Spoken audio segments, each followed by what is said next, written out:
السلام عليكم ورحمة الله وبركاته.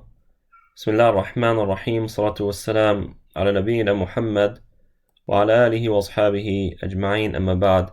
Inshallah, today our parable is in Surah An-Nur, 24th chapter, verse 35. And this is probably the most well-known parable and a very powerful and deep one, without a doubt. And it is known as the verse of An-Nur, the verse of light, because it's all about light. And in it, Allah subhanahu wa ta'ala says, Allahu nuru samawati wal ard.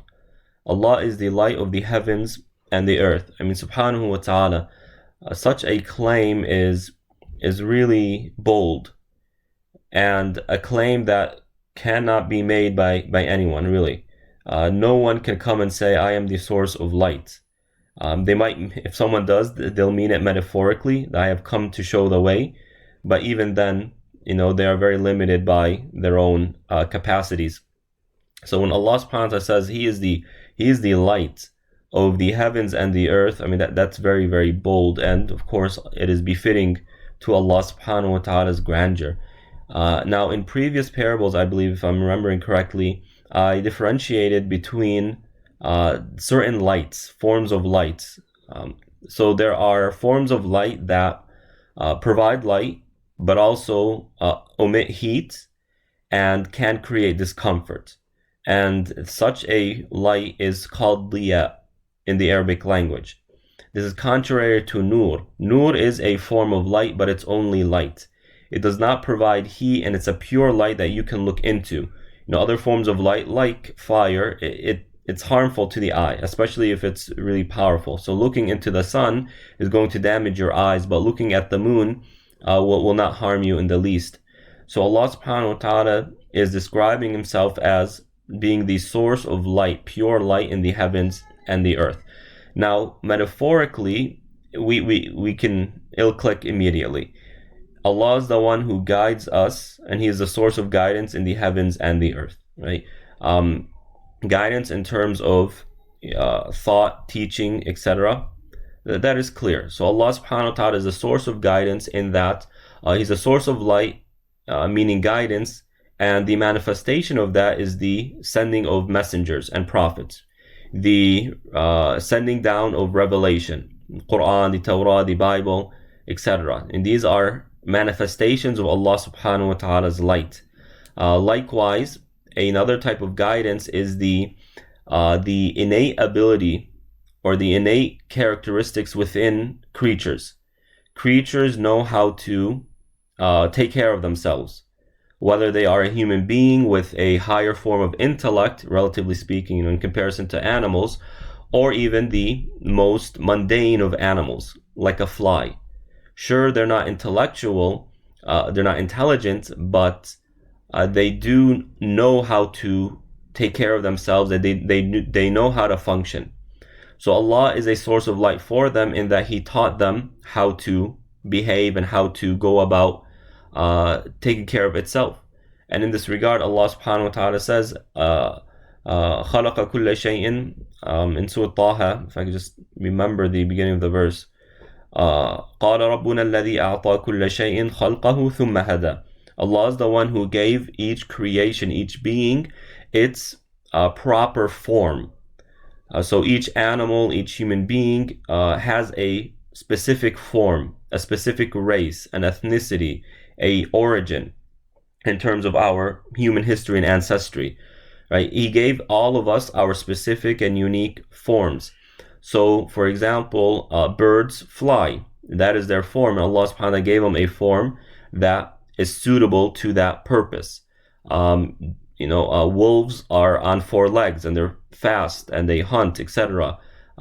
Cheetahs are the fastest land animals, and therefore their bodies are fit in a way that's suitable for that purpose. Crabs walk side to side. They walk sideways. They don't walk front to back like what we do and what most animals do. They walk side to side. Now, a crab, Allah created a crab with a purpose. It has a role, a significance in the ecosystem.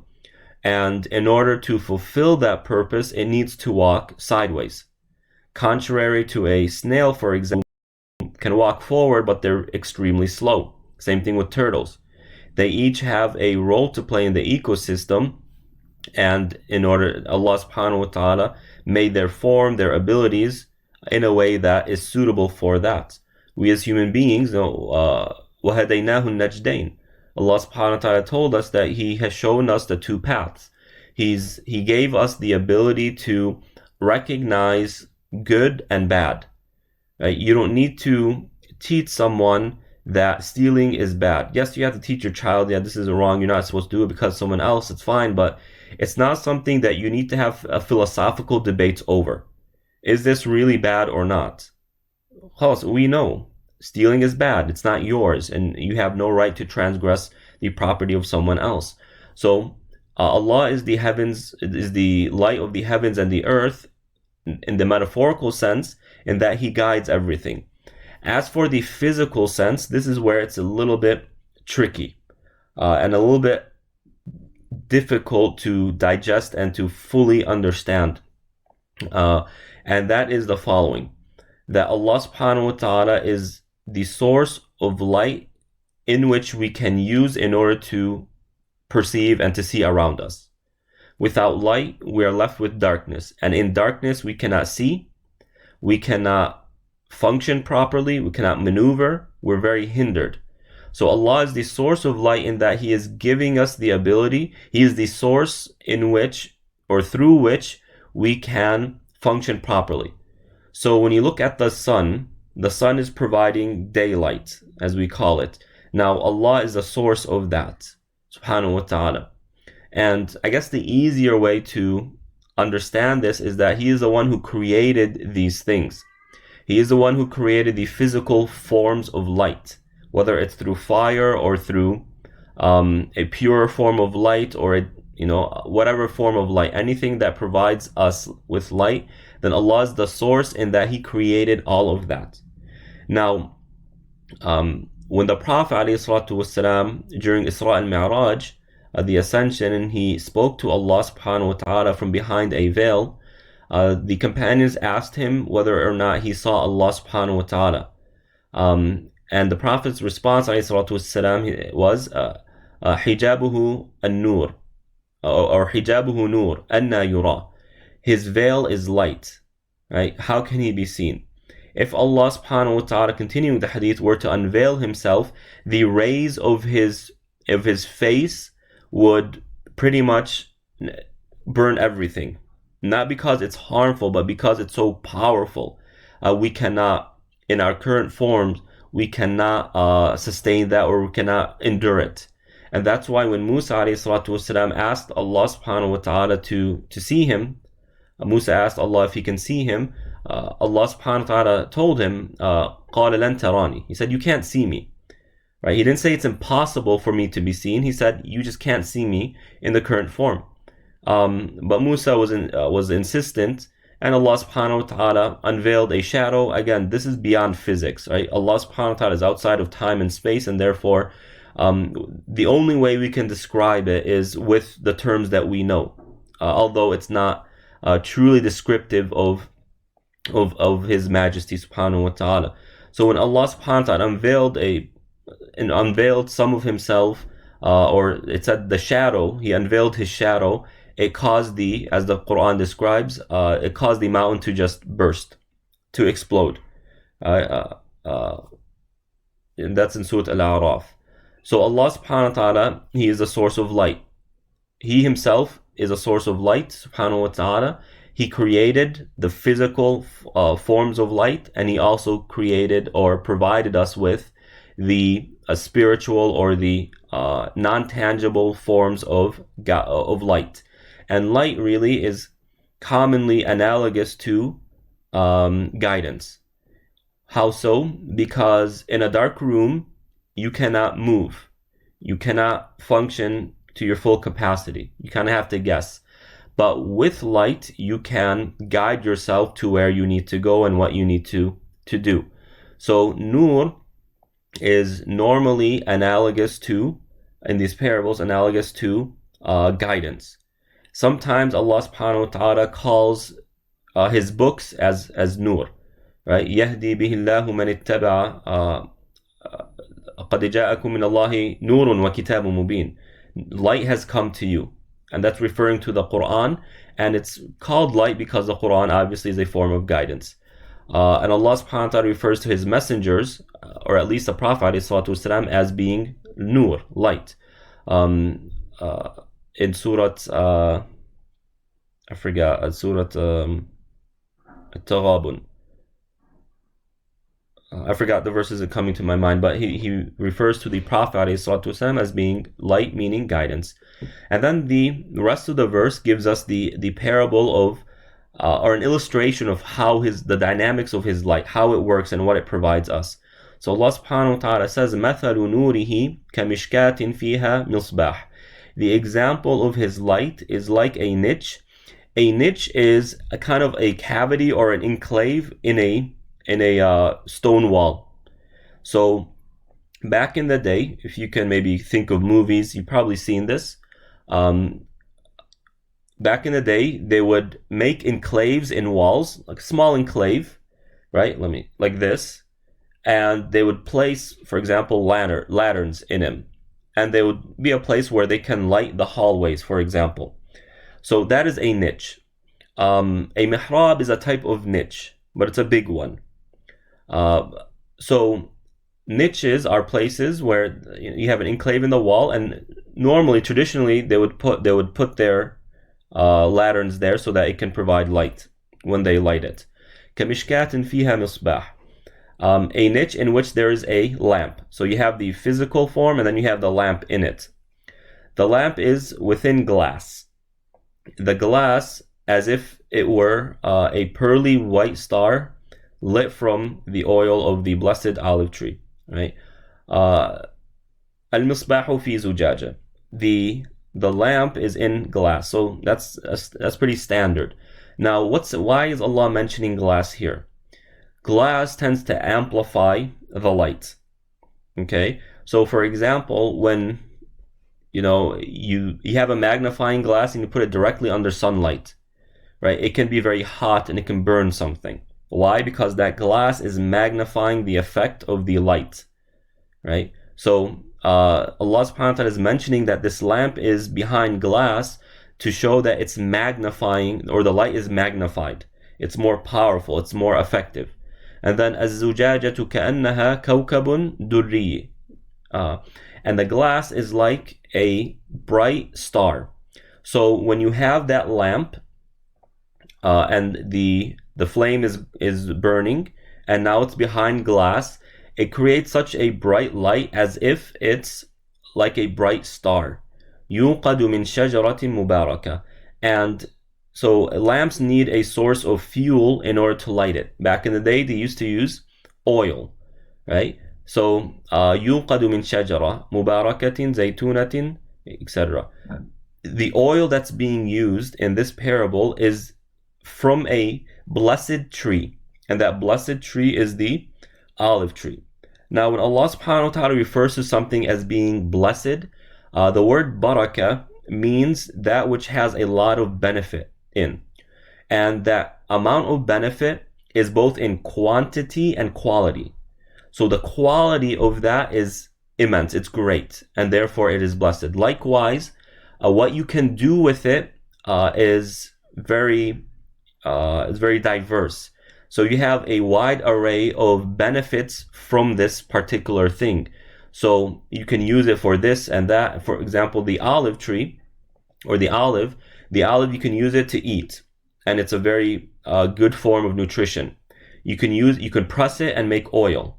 You can use the oil as ointment. You can use the oil to cook. You can use the oil for sealing putting things together. For example, to make it into a type of cream. What's the word? A type of wax, and then in order to keep wood together, for example, they'd use it for their ships, etc. So there is a multitude of benefits coming from one product. So therefore, the olive is a blessed thing because what it provides you is profound and good, and what you can use it for is it's for many things. So it's blessed in that sense. So the oil that's being used is a blessed type of oil. It's pure. And to describe its pureness, Allah subhanahu wa ta'ala says, La sharqiyatin wa la gharbiyatin. And there are a few different opinions on that. Two of the more common is the following.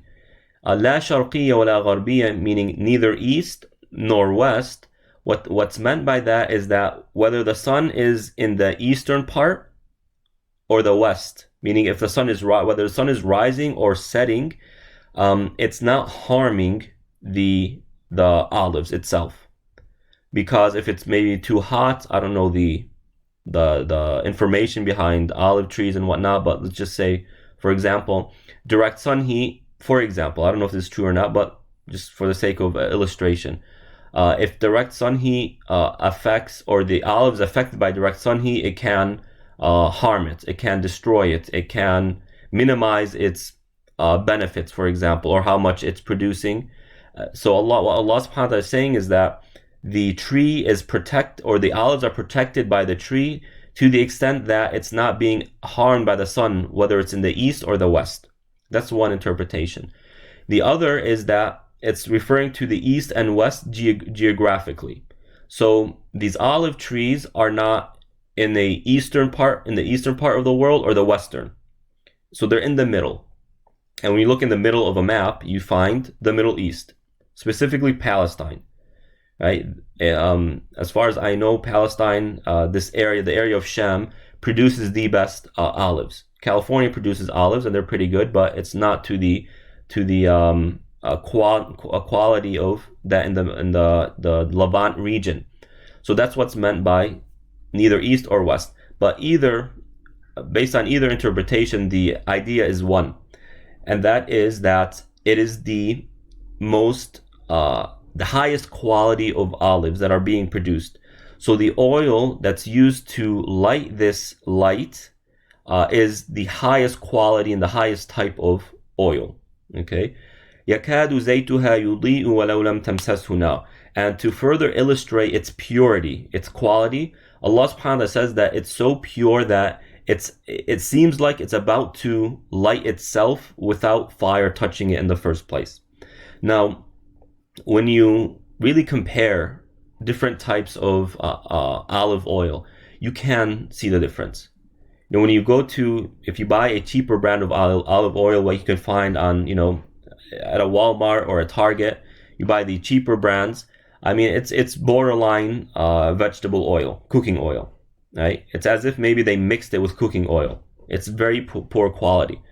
But I've tried qualities when I was in Jordan, types of olive oil that it's so good that you can just dip it. You just want to dip it in bread and eat it like that, because it has so much flavor. In fact, like, it has a type of spice.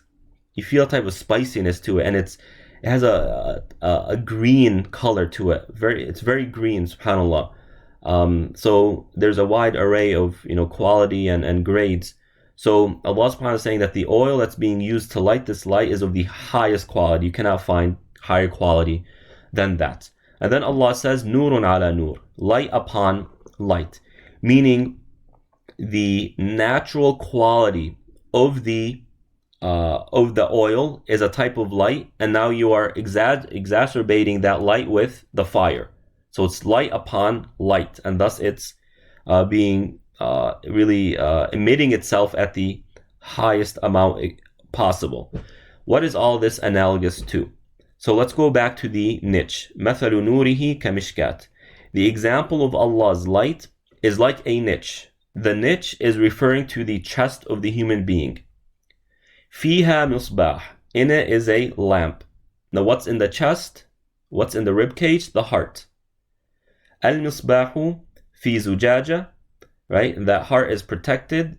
And then you have the rest that goes on. So what this is referring to, the analogy is giving us an illustration of the light. When light enters the chest and the heart, it has this effect. Okay? So we said that Nur is referring to guidance, the Quran. And now the niche is referring to the chest, and within the chest, the heart. So the analogy is describing what happens when, or you know what, before that. So the misbah, and then you look at the purity of the oil that's fueling the lamp. So the oil is referring to the purity of the heart.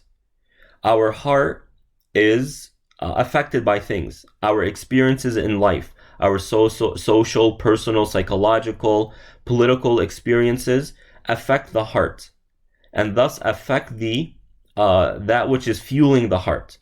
So if you think of the heart as a pump, biologically speaking, the heart is a pump, right? And it's circulating blood. If the heart is tainted, it's going to taint the blood that's circulating in it, and thus the rest of the body is going to weaken because of that. Likewise, if our bloodstream is tainted with something, eventually that's going to make its way to the heart, and it's going to damage the heart. Similarly, our heart is getting information. It's processing information, and that information reaches the heart via our senses. And then what goes into the heart via our senses is now affecting the heart. If it's good, it keeps the heart pure and clean. If it's bad, it starts putting those black dots. The Prophet ﷺ mentioned, and the Quran mentions, كَلَّا بَلْ رَانَ عَلَى قُلُوبِهِمْ. Rather, it's a seal on their heart. Right? So when we do a sin, as Ibn Mas'ud radiallahu anh says, that if we are tested with something and we fall into sin, then a black spot is put on our hearts. So it's affecting the heart, and the more the heart is affected by that blackness, now it's going to affect the rest of the body. And then we are going to start falling into sin more often, being more neglectful of our religious obligations and duties. Right? So the purity of the oil is referring to the purity of the heart. So this is what you have. So you have the two main elements of this parable is the light and a pure heart. Now, what happens when that pure light and the pure heart meet? That is when the light exacerbates, right? That is the bright star that results because of that, the meeting of these two purities. So الزجاجة كأنها كوكب دري. So Allah subhanahu wa ta'ala is describing the lamp or the light as being very powerful. That is the result of when the pureness of Allah's light, meaning His revelation, meets with a pure heart. And then you have that effect, subhanallah. And then Allah says, Nurun ala nur, light upon light. Now there are two common opinions as to what the first light is and the second light is. Some say the first light is the light of the fitrah, the natural disposition of the individual that Allah subhanahu wa ta'ala created us upon. So Allah says, فِطْرَةَ اللَّهِ الَّتِي فَطَرَ النَّاسَ عَلَيْهَا لَا تَبْدِيلَ لِخَلْقِ اللَّهِ ذَلِكَ الدِّينُ الْقَيِّمُ وَلَكِنَّ أَكْثَرَ النَّاسِ لَا يَعْلَمُونَ مُنِيبِينَ إِلَيْهِ وَاتَّقُوهُ وَأَقِيمُوا الصَّلَاةَ وَلَا تَكُونُوا مِنَ الْمُشْرِكِينَ. Allah subhanahu wa ta'ala, to paraphrase here, says that He created us upon a fitrah. And that fitrah, again paraphrasing, is our innate yearning in knowing who Allah is and worshipping Him and being close to Him. And that's why in the verse right after the mentioning of fitrah, Allah says, munibina ilay, that we are constantly going back to Him. The heart wants to be with Allah. The heart wants to go back to Allah. Just like the lungs want air. As soon as air is cut off from our lungs, what happens to our bodies? Our body goes into panic mode. Right? We start becoming fearful. Oh my God, I need something. I need a breath of air. Right? We will fight our way for a little bit of oxygen, because that's what the lungs want. Likewise, the heart wants that. It wants a closeness to Allah subhanahu wa ta'ala, and it screams for it. And if we don't nourish the heart with that worship of Allah and that servitude to Allah and that knowledge of who Allah subhanahu wa ta'ala is, it harms the heart, it damages it. In my personal opinion, right, not to discredit biological theories or to say that they are invalid or irrelevant, but my personal opinion is that a lot of these psychological problems, mental health issues, are the result of the lack of nourishment of the heart, nourishing of the heart. So the purity, the first nur is the nur of the heart. Okay, how is the nur of the fitrah? How is fitrah a source of guidance? Well, when the fitrah of the heart, right? The natural disposition, that natural yearning of tawheed and Allah subhanahu wa ta'ala is intact, it's not tainted, it's not damaged, then it will push us towards Allah subhanahu wa ta'ala. Some people who revert to Islam or new Muslims, right? You hear their stories and you can sense this, that there was something telling me, right? Something that wanted to know more. There has to be more to life.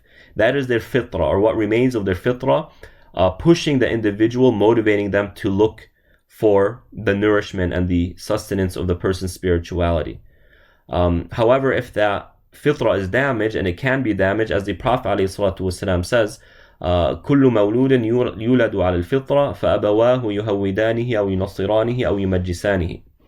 That every newborn is born on the fitrah, and the fitrah is tawheed, worshipping of Allah, monotheism. But parents will turn them into Jews or Christians or polytheists, whatever. Now, if a person's fitrah is damaged, it can be restored, right? And that's why you find that people who are in prison tend to resort to religion, because fitrah is damaged by our behaviors and our choices. When a person is in prison, essentially they are cut off of their desires. So they can't engage in alcohol consumption, fornication, stealing, crime, etc. And slowly the heart begins to rejuvenate itself. The fitrah begins to reestablish itself. And that's why, the most success we find in da'wah tends to be in prisons. It's not coincidental, right? It's because the fitrah of those individuals begins to kind of remake itself and revive itself. The second nur is nur of revelation, right? The nur of Allah, nur of revelation. So when Allah's revelation meets with such a heart, a heart that is still healthy and pure, you have this effect. That's the first opinion. The second opinion is that the first nur is the nur of revelation. The second nur is the nur of knowledge. The more knowledge we have, and remember, nur is a pure light, so good knowledge. There are forms of knowledge that are harmful, right? And that's why the Prophet ﷺ says, Allahumma inni a'udhu bika min ilmin la yanfa. I seek refuge from you from knowledge that doesn't benefit. And the first example that comes to mind is the knowledge of what celebrities are doing. All of that is nonsense. It's nonsense because there's no benefit. Who cares what if these two celebrities got married or divorced? What difference does it make in life? Right? So that is a type of knowledge that's harmful. Also, knowledge that is stemmed in innovation and heterodoxies, right? Knowledge in inappropriate or adulterated understanding of revelation. That's also harmful knowledge. That is not light. That's not nur. That's actually darkness entering the person's heart, and we ask Allah subhanahu wa ta'ala for refuge. So you have the light upon light. So for those of us who are Muslim, it is very important that we continue to preserve our fitrah. And that is by following the sunnah of the Prophet ﷺ, because what the Prophet came with is all pure. Right? Allah subhanahu wa ta'ala says, يأمرهم بالمعروف وينهاهم عن المنكر ويحل لهم الطيبات ويحرم عليهم الخبائث. Allah, describing the Prophet ﷺ, says that he comes and commands good and forbids bad, evil, and he makes permissible that which is pure and impermissible that which is not good, that which is taintful to us. So it's important that we preserve the fitrah. And really, in my very humble and limited experience at the academic level and with the Quran, etc., our fitrahs are very distorted by modern discourse, the discourse of modernity as a philosophy. And this is something I hope to really tackle more and more, because so long as modernity has shaped our mind, then we will be shackled by its limitations, and it can hinder and impede our ability to grasp the depth of the Quran. So that's something I hope to do. So maybe in the near future, inshallah, I can really dive into that, because it's still a field of study that I'm really beginning to engage more and more. So preserving the fitrah. The second thing is knowledge. The more knowledge we have that's stemming in Quran and Sunnah, that's stemming from or coming from the orthodox, well-reputable scholars of Islam, the more revelation will provide us with light. يَهْدِي اللَّهُ لِنُورِهِ مَن يَشَاءُ. Allah subhanahu wa ta'ala guides to His light whom He wills. Now, preserving the fitrah, seeking knowledge are in our hands. However, a theme that comes up over and over again in spirituality is the importance of recognizing Allah's role in us achieving our goals, in us achieving knowledge and preserving our fitrah. Pursuing that, following the sunnah, learning, etc., that is only part of the equation. There's another part, and it's the more important part. Not to belittle either or, right? But there's a very important part that many of us tend to neglect. And I'm saying this from own personal experience. And that is recognizing that Allah is the one who guides us to this. And if He is the one who guides us to His light, then we should ask Him for it. Now, how many of us have asked Allah subhanahu wa ta'ala recently, or, when was the last time we asked Allah subhanahu wa ta'ala to guide us? I mean, in every salah, every rak'ah, we say, Ihdina as-sirat al-mustaqim, guide us to the straight path. I mean, it's not random. There's an important point there. And that is our constant need of Allah subhanahu wa ta'ala in being on guidance and achieving guidance. So Allah subhanahu wa ta'ala saying, Yahdi Allahu li nurihi man yasha, it's a reminder to us. He is the one who guides. But He also teaches us that His guidance isn't random. Right? Allah subhanahu wa ta'ala doesn't have like a bucket of guidance and then He just spills it, and then whoever it reaches, lucky you. And if it doesn't reach a person, then too bad, you're out of luck.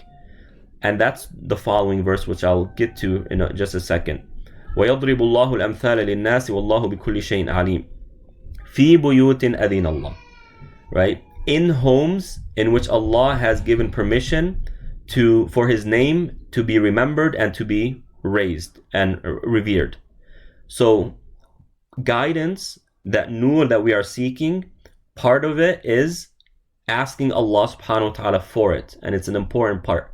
The other part is recognizing that Allah doesn't guide people randomly. He guides people based on knowledge, based on His knowledge and His wisdom. And He has shown us, how He chooses or why He chooses people. And therefore, He gave us the model or a method of obtaining His nur, His light, His guidance. And that is fi buyutin, in homes, meaning the masajid. You find His light in the masjid. Why? Because in the masjid are people who go there in order to raise the name of Allah subhanahu wa ta'ala and mention it.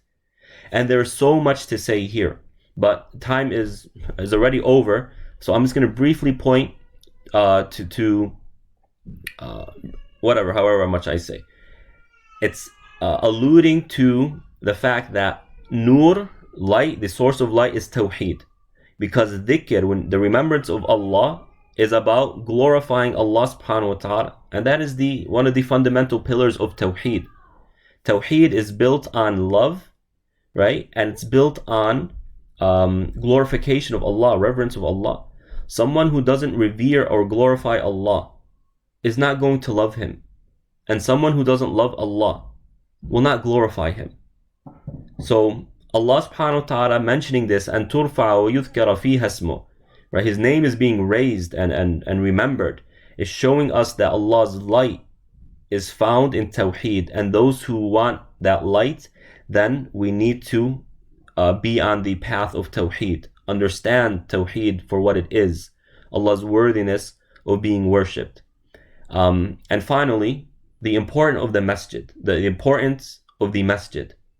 You find a lot of people complaining about masajid, masjid boards are bad and we don't like this, and I went into the masjid once and some uncle told me this, and oh, there's so much politics in masjid and whatnot. Fine, all of that is true, I don't disagree, but that doesn't change the fact that there is still a lot of reward for going to the masjid.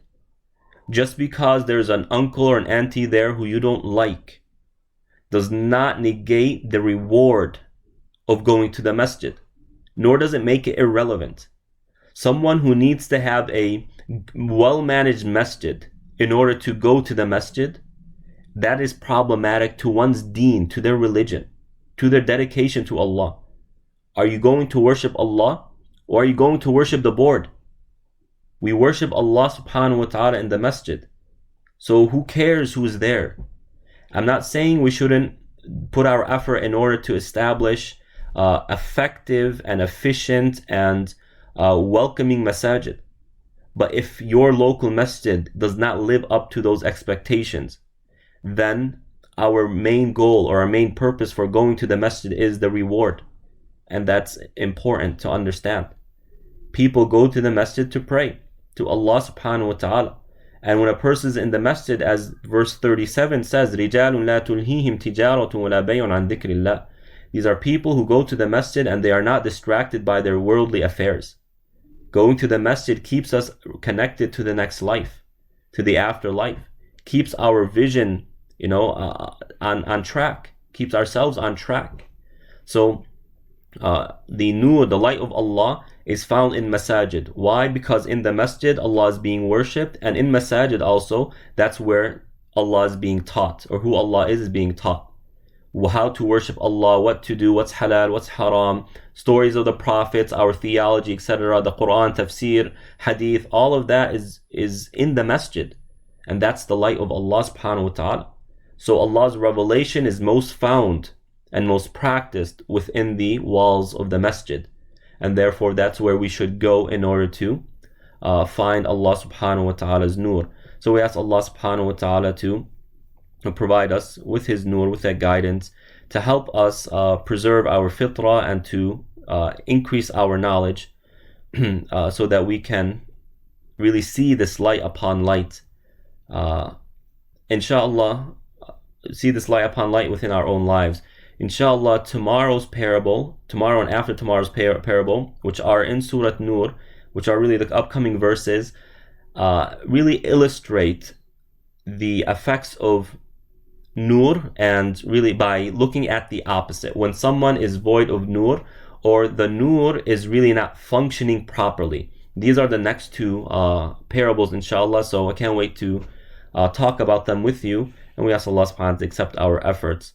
For all of you who said Assalamu alaikum, then I say Wa alaikum assalam wa rahmatullah. Inshallah, may Allah continue to reward you for this Ramadan. OCIF's Qiyam program, it's not really a Qiyam where we're praying, but a program nonetheless, inshallah, is tomorrow night. We invited Sheikh Yasir to give us a talk. I will also be giving a talk. I put out the flyer, so you can find that on the Facebook page and the OCIF website. So please do join us, share it, invite others. If you aren't already following our pages or subscribe to them, please do, and invite others to do that. We are trying to expand our social media presence for obvious reasons. So please do help us in that regard. And remember, anyone you invite and starts following our pages and benefits from it, then you're going to get the reward that they are getting from that as well. So may Allah subhanahu wa ta'ala bless. Inshallah, I will see you all tonight. Wassalamu alaikum wa rahmatullahi wa barakatuh.